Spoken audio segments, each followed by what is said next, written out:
Tunaweza tukawa na mambo 40 ya kupigania, lakini katika mkakati wowote lazima uchague jambo kubwa ni lipi. Ni moja ya hotuba zake Dr. Emmanuel John Nchimbi, aliyetoka katika familia iliyokuwa na historia ya utumishi wa umma. Nchimbi alipanda hatua kwa hatua katika uongozi wa Chama cha Mapinduzi CCM, serikali na baadaye diplomasia, kabla ya kufikia kilele cha kisiasa akiwa makamu wa rais wa Jamhuri ya Muungano wa Tanzania.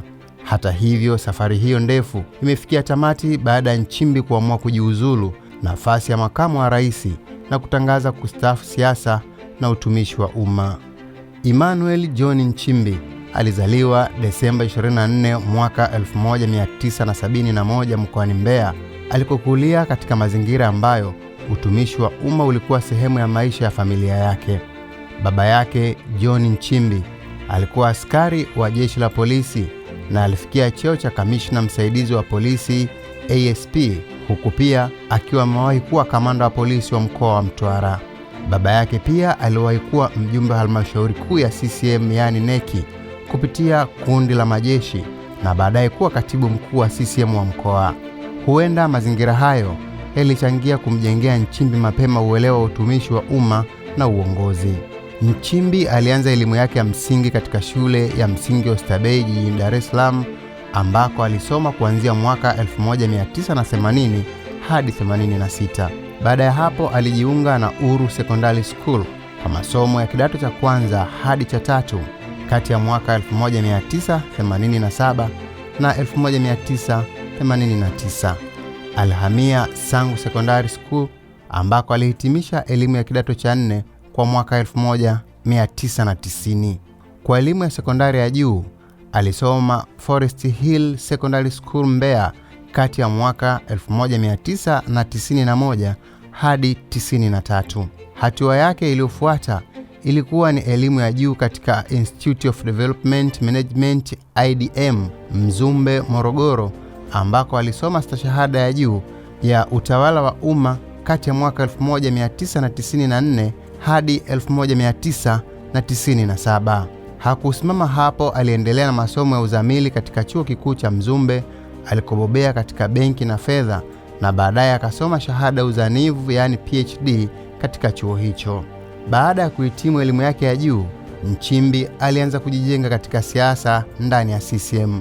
Mwaka 1997 alichaguliwa kuwa mjumbe wa halmashauri kuu ya CCM Taifa yani neki, na mwaka mmoja baadaye yani mwaka 1998 alichaguliwa kuwa mwenyekiti wa umoja wa vijana wa CCM yani UVCCM.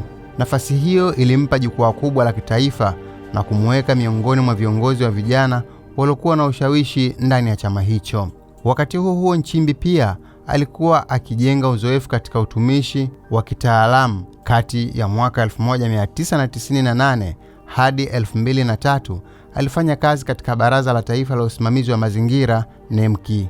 Mwaka 2003 Nchimbi aliteuliwa kuwa mkuu wa wilaya ya Bunda, nafasi aliyoishikilia hadi mwaka 2005. Hii ilikuwa hatua muhimu katika safari yake ya kutoka katika uongozi wa chama kuelekea moja kwa moja kwenye utawala wa serikali. Mwaka 2005 aliamua kuingia katika uchaguzi wa ubunge katika jimbo la Songea mjini. Alishinda uchaguzi huo dhidi ya mgombea wa Chadema Edison Mbogoro kwa kupata takribani 67.6% ya kura na hivyo kuingia bungeni kwa mara ya kwanza. Kuingia kwake bungeni kulifungua ukurasa mwingine katika maisha yake ya kisiasa. Mwaka 2006, rais wakati huo Jakaya Kikwete alimteua kuwa naibu waziri wa habari, utamaduni na michezo. Baadaye alihamishiwa kuwa naibu waziri wa kazi, ajira na maendeleo ya vijana, nafasi aliyotumikia kati ya mwaka 2006 hadi 2008. Kuanzia mwaka 2008 hadi 2010 alihudumu kama naibu waziri wa ulinzi na jeshi la kujenga taifa. Katika uchaguzi wa mwaka 2010, Nchimbi alitetea tena kiti chake cha ubunge Songea mjini na akashinda, akimshinda tena Edison Mbogoro. Baada ya uchaguzi huo alipandishwa zaidi na kuwa waziri wa habari, utamaduni, michezo na vijana. Mwaka 2012 alihamishiwa wizara ya mambo ya ndani ya nchi na kuwa waziri wa mambo ya ndani. Safari yake serikalini ilipata changamoto kubwa mwaka 2013.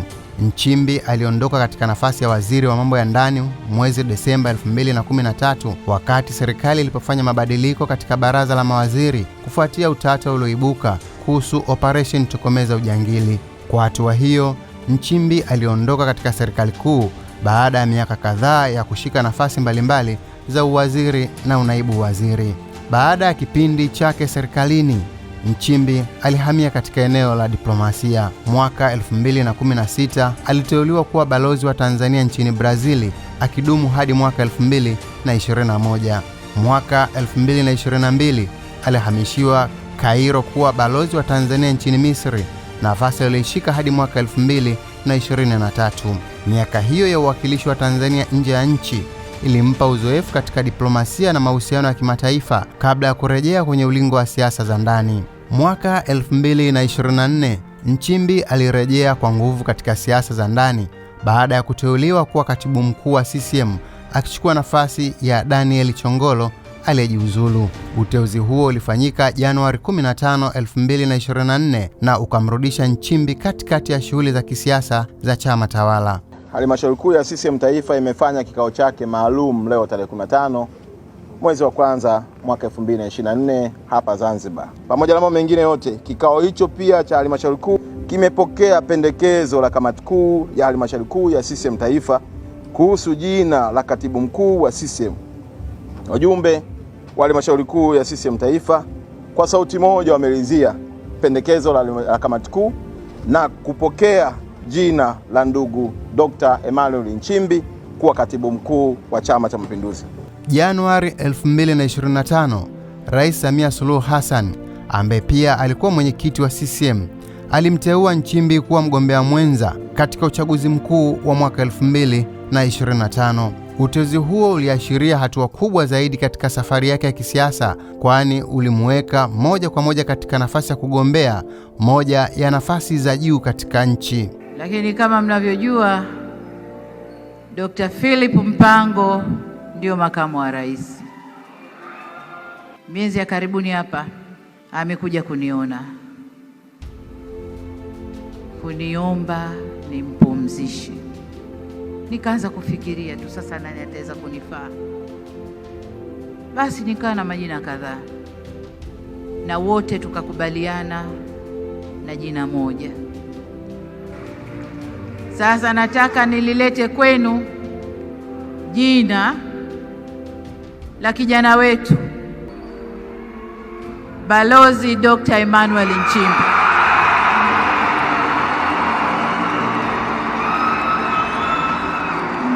Baada ya uchaguzi wa mwaka 2025, Nchimbi aliapishwa kuwa makamu wa rais wa Jamhuri ya Muungano wa Tanzania tarehe 3 Novemba 2025. Mimi Emmanuel John Nchimbi naapa kwamba nitakuwa mwaminifu kwa Jamhuri ya Muungano wa Tanzania na kuitumikia kwa moyo wangu wote, na kwamba nitaihifadhi, nitailinda na kuitetea Katiba ya Jamhuri ya Muungano wa Tanzania kwa mujibu wa sheria iliyowekwa. Ewe Mwenyezi Mungu nisaidie. Lakini safari yake katika nafasi hiyo haikudumu kwa muda mrefu. Agosti 25, 2026, Nchimbi anatangaza kujiuzulu nafasi ya makamu wa rais na kueleza kuwa ameamua kustaafu siasa na utumishi wa umma.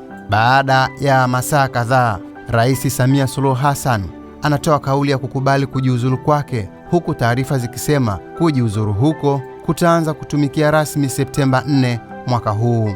Hadi sasa hakuna sababu rasmi ya kujiuzulu kwake iliyotolewa hadharani. Kwa hiyo katika kipindi cha takribani miezi 10 tangu kuapishwa kwake Novemba 2025 hadi kuanza kutekelezwa kwa uamuzi wake Septemba 2026, Nchimbi amekuwa ni mmoja wa makamu wa rais waliokaa muda mfupi zaidi katika historia hivi karibuni nchini Tanzania. Katika zaidi ya miaka 30 ya utumishi wa umma na siasa, amepitia taasisi na maeneo mbalimbali ya uongozi, kuanzia mazingira, utawala wa wilaya, bunge, serikali, diplomasia hadi uongozi wa juu kabisa wa nchi. Kujiuzulu kwake kwa sasa kunaweka alama ya mwisho kwenye ukurasa wake wa safari ya kisiasa, na hii ilikuwa ni hotuba yake ya mwisho.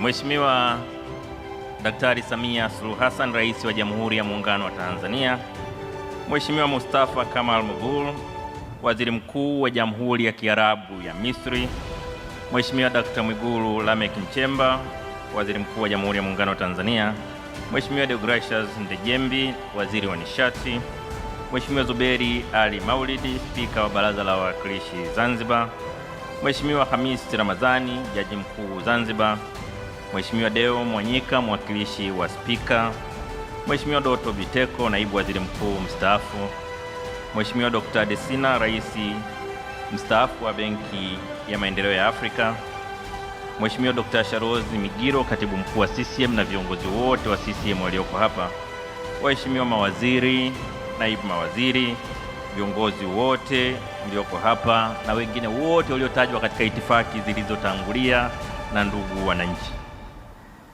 Nimepewa dakika 10 za kutoa salamu za Makamu wa Rais na nitajitahidi kuzitumia vizuri. Mheshimiwa Rais, katika kutumia vizuri muda niliopewa, kwa heshima kubwa na kukaribisha kufanya kazi hii.